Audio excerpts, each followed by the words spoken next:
Bismillah. Assalamu alaikum wa rahmatullah. On continue la leçon sur les espaces vectoriels. Précisément, on est en dimension finie. Maintenant, on va parler de rang d'une famille finie de vecteurs.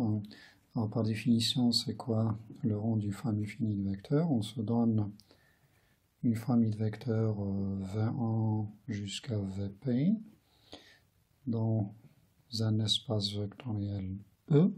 C'est quoi le rang? Bon, le rang qu'on va noter Rg comme ça. Le rang de cette famille V1 jusqu'à Vp, c'est quoi? Alors, par définition, c'est la dimension de sous-espace vectoriel engendré par V1 jusqu'à Vp. D'accord? Ça, c'est la définition du rang. Alors, tout de suite, des remarques s'imposent. D'accord? Le sous-espace vectoriel engendré par V1 jusqu'à Vp. D'accord? Ceci peut être dit autrement. On peut dire que cette famille-là, V1 jusqu'à Vp, est une famille génératrice du vecteur. D'accord? Donc on dispose là d'une famille génératrice finie. Et donc, ça donne un sens à la dimension. On a dit que tout sous-espace vectoriel fini-dimensionnel, il admet une dimension. Et c'est quoi la dimension? La dimension, c'est le cardinal d'une base. Alors, des petites propriétés s'imposent là, d'accord? Si on vous donne vecteur V1 jusqu'à Vp, on vient de dire que ça, c'est une famille génératrice. V1, Vp est une famille génératrice de vecteurs V1 voilà, jusqu'à Vp. Ça impose quoi?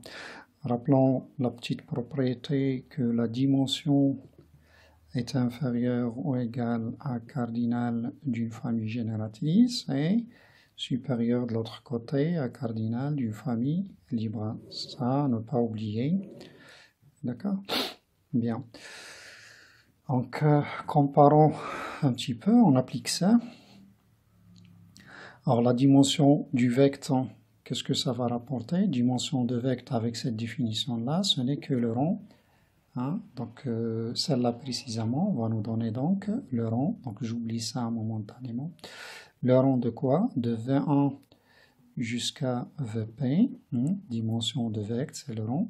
Inférieur à quoi? À cardinal d'une famille génératrice. Et on est devant une famille génératrice. Ça implique. Alors, le cardinal, vous voyez bien, notre famille, elle est constituée de combien de vecteurs? De P vecteurs. Donc, voilà une propriété importante. Le rang est toujours inférieur ou égal au nombre d'éléments de votre famille. Alors, un cas intéressant, c'est le cas d'égalité. Donc là, c'est inférieur ou égal. Quand est-ce qu'il y a égalité? D'accord? Le rang de V1 jusqu'à Vp, quand est-ce qu'il est égal à P? Raisonnons un petit peu. D'accord? Donc, quand est-ce qu'il y a égalité? Alors, il y a égalité là, si seulement si il y a égalité là. D'accord? Alors, le cardinal d'une famille génératrice égale la dimension de votre espace, disons, F qui est là. On va la noter F, voilà. C'est mieux. Là, on est face à une propriété en dimension finie. Je suis en train de parler de ce théorème-là. D'accord? En dimension finie, comment reconnaître le caractère d'une famille comme ça?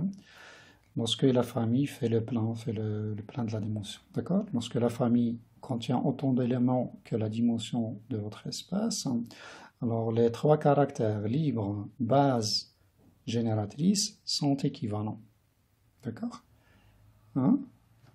S génératrice, c'est seulement si une base, c'est seulement si libre. Donc, il y a équivalence entre les trois caractères libres, générateur et base, mais lorsque le cardinal de votre famille est égal à la dimension. Ça nous donne quoi donc? Notre famille G génératrice, cardinal égale la dimension, ça veut dire que la famille est une famille qui est qui est libre. D'accord? V1 jusqu'à Vp hein, est libre. Hein. L'autre sens est trivial.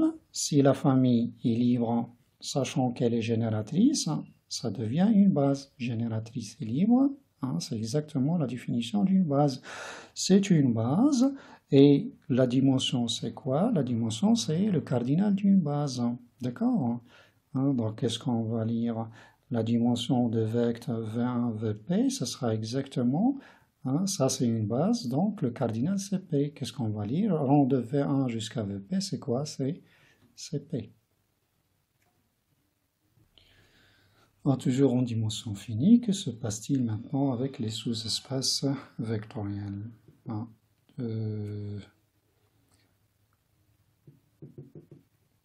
Bien, dans un espace vectoriel de dimension finie, tout sous-espace vectoriel est aussi de dimension finie. D'accord? Alors, un sous-espace vectoriel d'un espace vectoriel de dimension finie est aussi de dimension finie. F est de dimension finie. D'accord?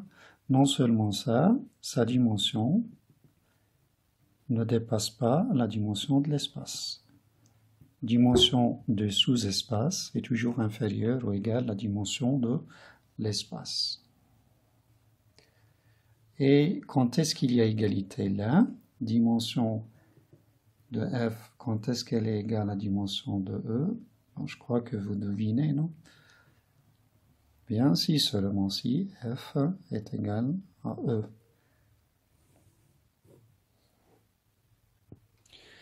Pour la démonstration, on est un peu technique.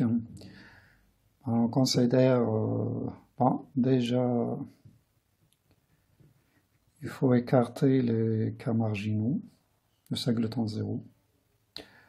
Singleton 0, j'avais oublié de définir sa dimension. Sa dimension par définition, ça c'est un espace vectoriel, et sa dimension c'est 0.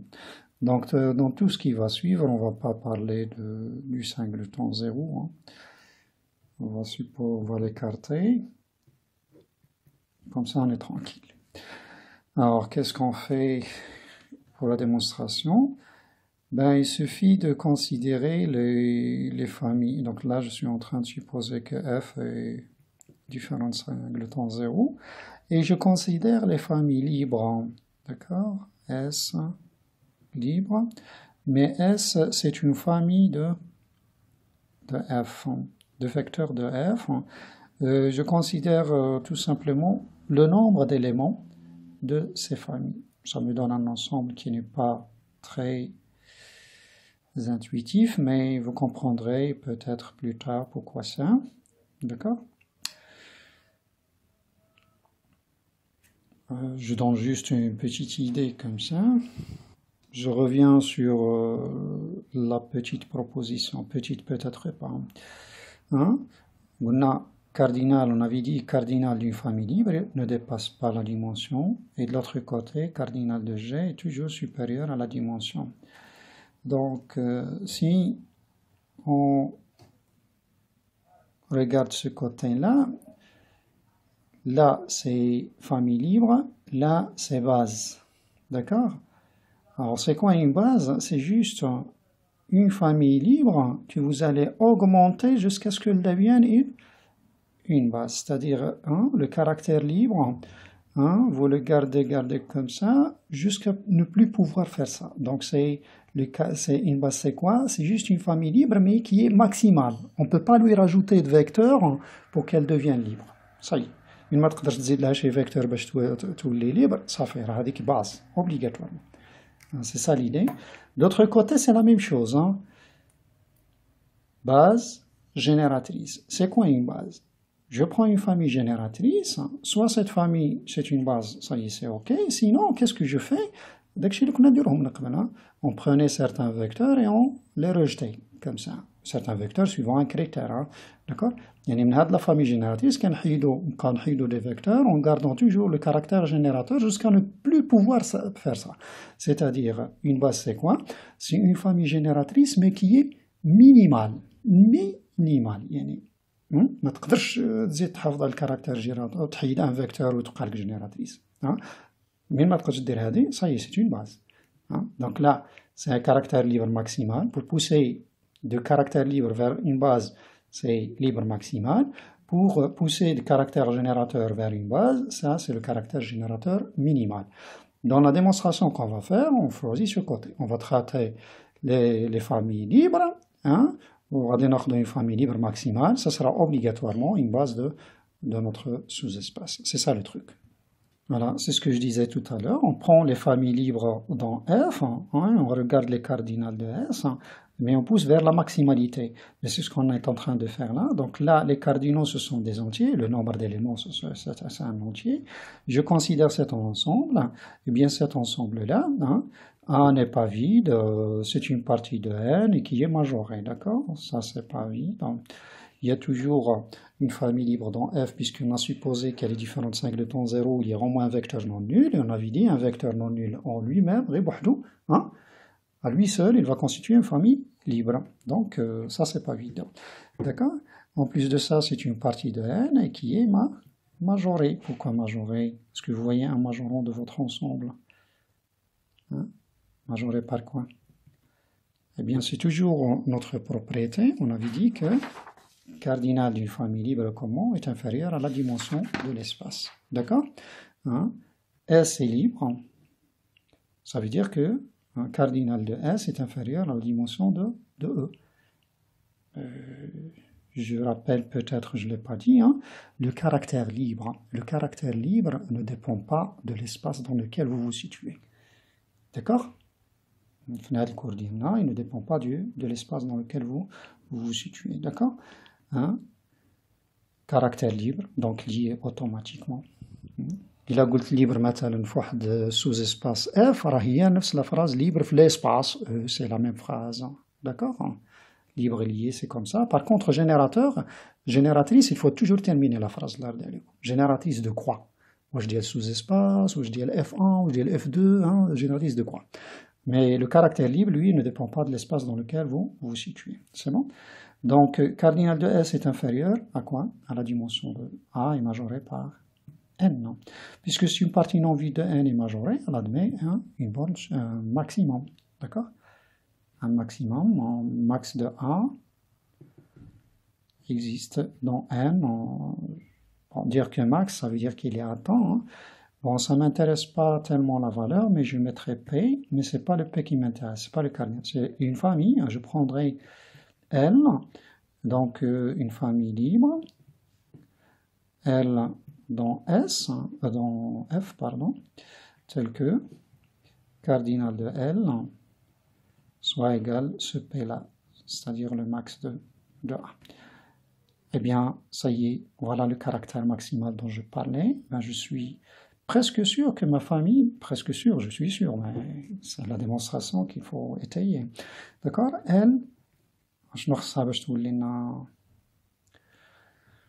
une base, ben, elle est une base de F. Ça, c'est une certitude. D'accord? Bon, en effet, vérifions la chose. Donc, on dispose déjà du caractère libre. Que reste-t-il à montrer? Il faut prouver que L est une famille génératrice de F1. L est une famille génératrice de F. Comment démontrer que L est une famille génératrice? Il faut montrer que chaque vecteur de F, d'accord, s'écrit comme combinaison linéaire de vecteurs de L. Je prends un vecteur de F, soit V, un vecteur de F. Raisonnons un petit peu. Alors L, pour démontrer que V s'écrit comme combinaison linéaire de L, là encore, je dispose d'une autre propriété. D'accord? Bon, je la cherche. Je suis en train de parler de cette petite propriété-là. Je voulais laisser en exercice.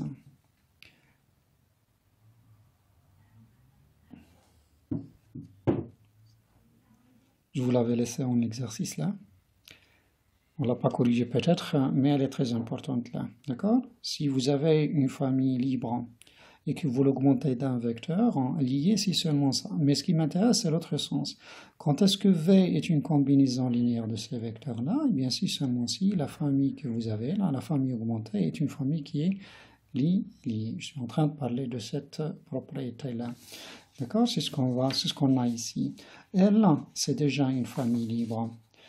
V appartient à un vecteur L. Ça, c'est L. D'accord?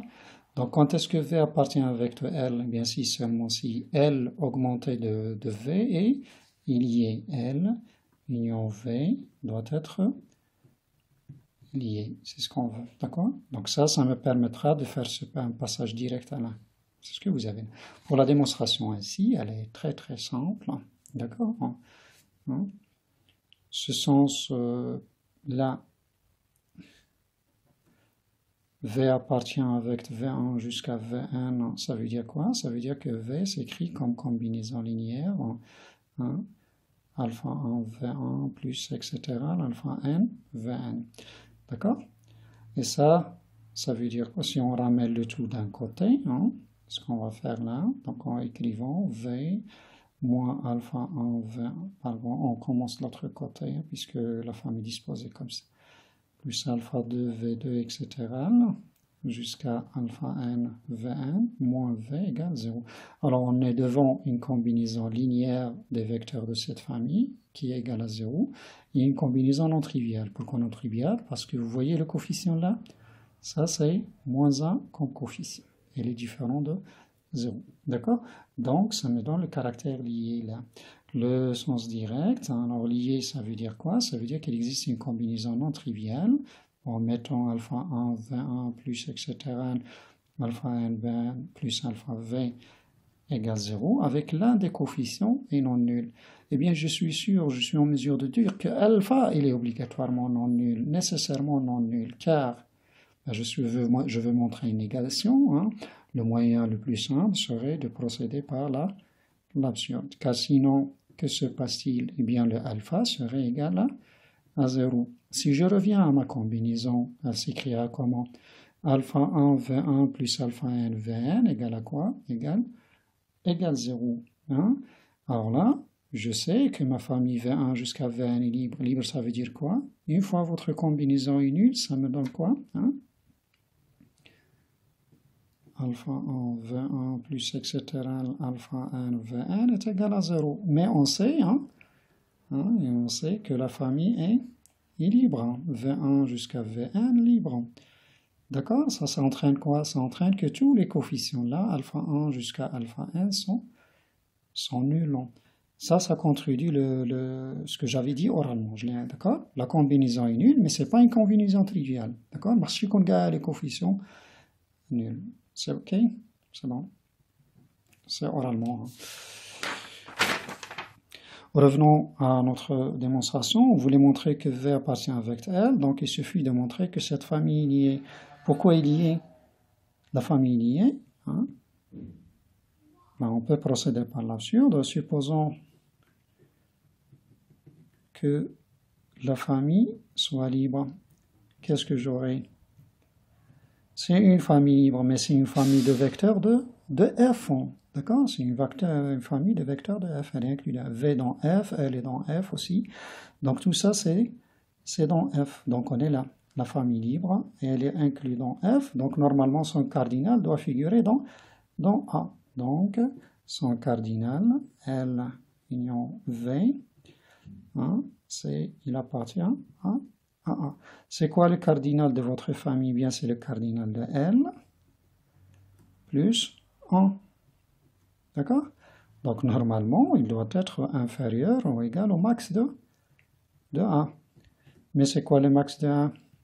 C'est cardinal L. D'accord? Vous voyez votre contradiction, pardon? Voilà, absurde.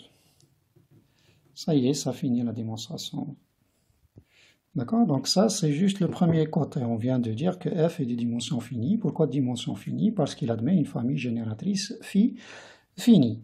Ce qui nous permet de parler de la dimension de f. Dimension de f, c'est le cardinal d'une base de f. On est devant une base. Le grand L là, c'est une base de f. Une base théorique, mais c'est une base. D'accord? Car dimension de f, c'est quoi? C'est cardinal de L. Et cardinal de L, c'est quoi? Hein? C'est le max de A, sachant que A est majoré par n, donc vous avez ça. Ça, c'est n. Ça, c'est cardinal L. C'est bon? Donc, cette propriété est acquise. Passons à la deuxième condition, à la deuxième propriété, pardon.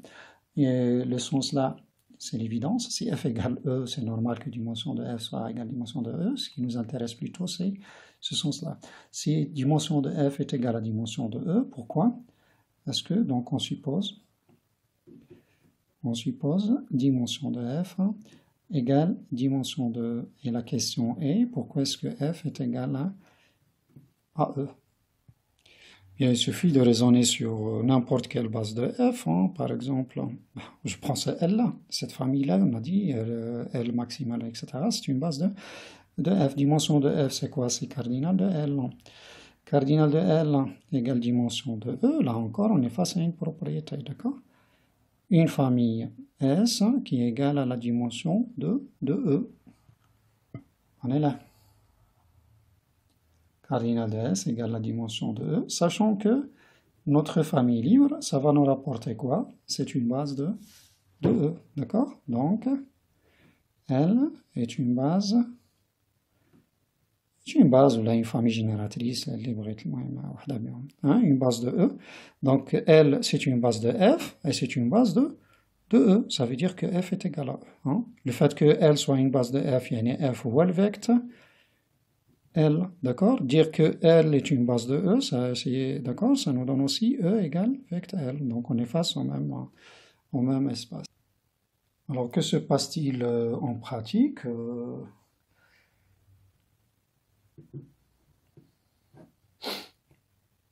Si je me place par exemple dans R carré, dans R carré, c'est juste pour simplifier, mais normalement on est en dimension 2.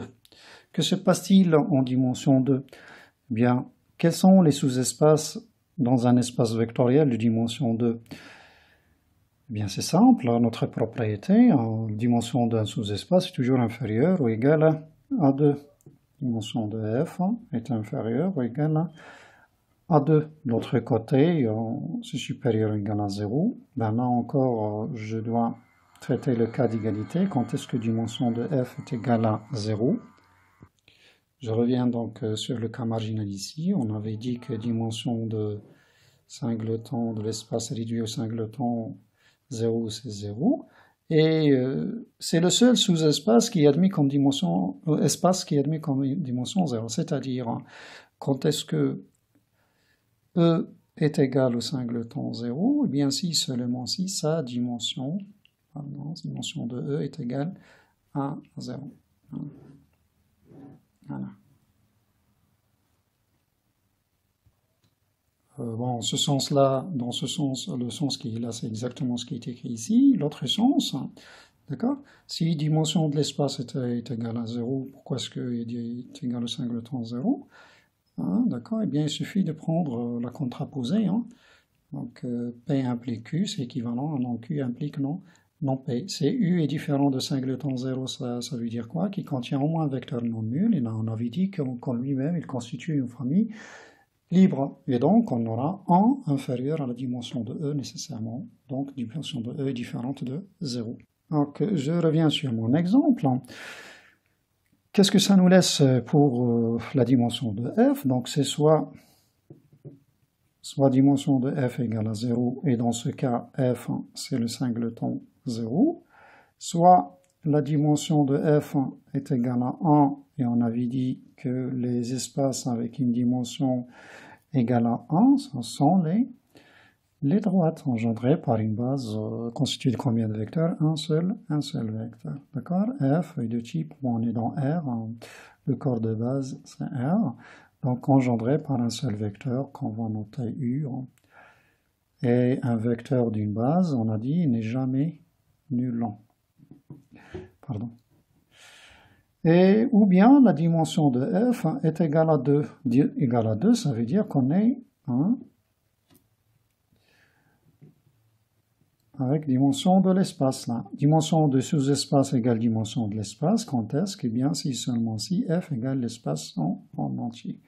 Donc, quels sont les sous-espaces en dimension 2, c'est soit le singleton 0, soit les droites vectorielles, soit le plan en entier. D'accord? De la même façon, vous traitez les sous-espaces dans R3. Alors, je le dis oralement. R3, c'est un espace vectoriel dimension 3. Si je prends un sous-espace vectoriel, c'est soit sa dimension, c'est soit 0, et donc c'est le singleton 0, soit 1, c'est une droite vectorielle, soit la dimension est égale à 2. Ça veut dire que votre sous-espace F est engendré par deux vecteurs. On reconnaît ici le plan. D'accord? Donc, dimension 0, c'est OK. Dimension, c'est la même chose. Dimension de là, notre F, il est engendré par combien de vecteurs? Eh bien, par 1. Il y a une base constituée de deux vecteurs de F. Là, c'est un plan vectoriel. D'accord? Sinon, si la dimension est 3, on est dans le plan, c'est la dimension de R3, et dans ce cas, le F, c'est l'espace en entier. Donc, les sous-espaces en dimension 3 sont soit le singleton 0, soit les droites vectorielles, soit les plans vectoriels, soit l'espace en entier. Pour terminer, je vous laisse un exercice en relation avec le rang d'une famille finie. Donc, le rang, par définition, c'est la dimension du sous-espace vectoriel engendré par. Et donc, il est peut-être utile d'avoir ces petites propriétés concernant sous-espace vectoriel engendré par pour pouvoir par la suite les utiliser. D'accord? Voilà, merci.